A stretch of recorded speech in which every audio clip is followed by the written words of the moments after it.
we have an 85 and a 75 mast, and we're pretty stoked with these. They're high modulus carbon.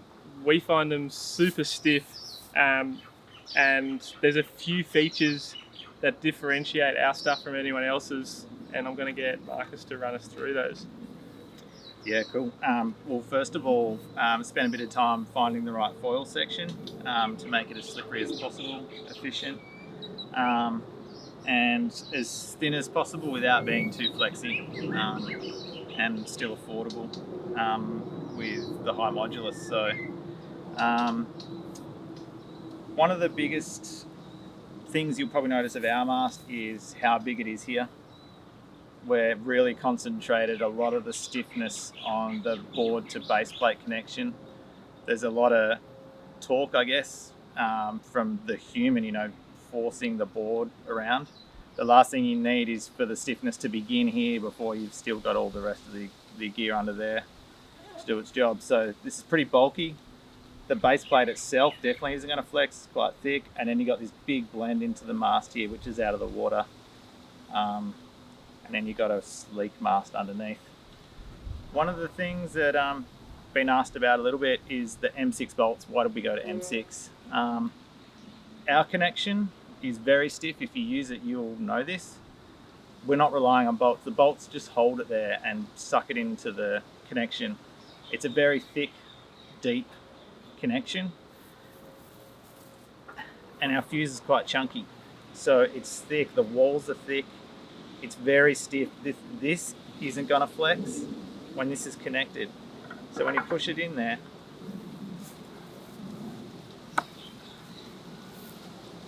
you don't need to rely on M8 bolts for this to be stiff.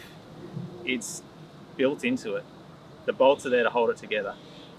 And sometimes they're tight enough they might not even need to be in. It's a stiff design. It's not relying on the bolts, so that's the main reason there. That our fuse, you'll notice that it is chunkier, and that's the reason why. That all carries through the stiffness into the front wing, so you can't have this being small and a little small tuttle there, I guess you call it. Then maybe if you do that, maybe you need to rely on M8 bolts, I don't know, but we haven't gone down that path. We've gone quite chunky here. A lot of people might say it's not hydrodynamic.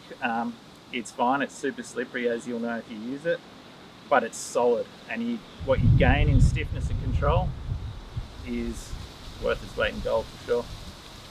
Yeah, absolutely. I think also when we were designing, adding all this meat and thickness, a big thing we wanted to do was future-proof ourselves against all options, what wings might come along.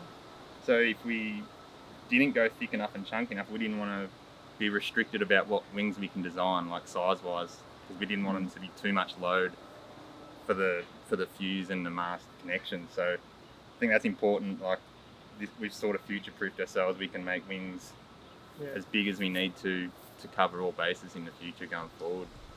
Yeah, we've been able to scale our wings rather than the bigger ones becoming lower aspect, and losing some of the magic that comes with that, without the consequence of flex. Yeah, the other thing I guess I'll mention is that, as you mentioned before, thick at the bottom but tapers to the bottom. Thick at the top, tapers to the bottom, and it's 14 mil diameter or thickness here, which for what we found is plenty thin enough. It's once you're high on the mast, you go so much faster, which is true for all masts, but especially ours because of the stiffness. Obviously, if you've got this part in the water, it's going to be no good. But if you have this part in the water on any foil, it's going to be no good. And you're probably trying to slow down if you're skimming. Yeah. Like you're probably trying to slow yourself down. So yeah. That kind of works. Oh, for sure. Yeah. So it's like all for all foiling, it's always more efficient to be closer, have your foil closer to the surface, have less mast out of it.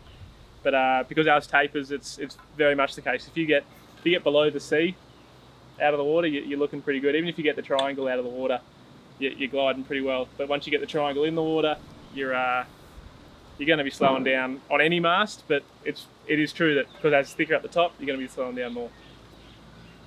But that's for stiffness, basically. That's the reason we've done it.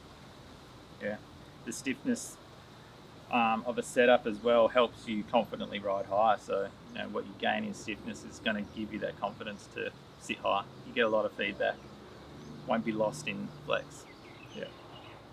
All right, the number. If you're wondering where the number is for the length and which way the mast goes, the number's always at the back, the sharper edge.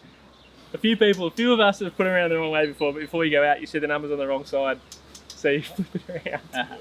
You can't actually bolt the front wing on the wrong way either. That's good to know. Yeah. But yeah. The only other thing that's worth mentioning is we don't have cutouts in our base plate, which, look, it's not the most convenient thing. Having the cutout is super convenient, but in terms of rigidity, stiffness, and future-proofing, you're never going to have a problem with these screws going in or any chipping that can prevent your mast being usable. So this allows us for maximum stiffness and basically future-proofing for if you drop your mast and you chip that little cutout, you can no longer use break it off. Yeah, you can lose the entire. Your mast is then useless. So this is always going to be a useful mast, and the M8s at the bottom definitely hold it in solid. And a little hack with long boxes, you can just loosen them all, drop in one end, slide it forward, drop in the other end, slide it in, and you don't need to remove them. Yeah. So if you got long boxes, all good anyway. But yeah, that's our mast. Pretty stoked to have them out and actually explaining why we've done some things.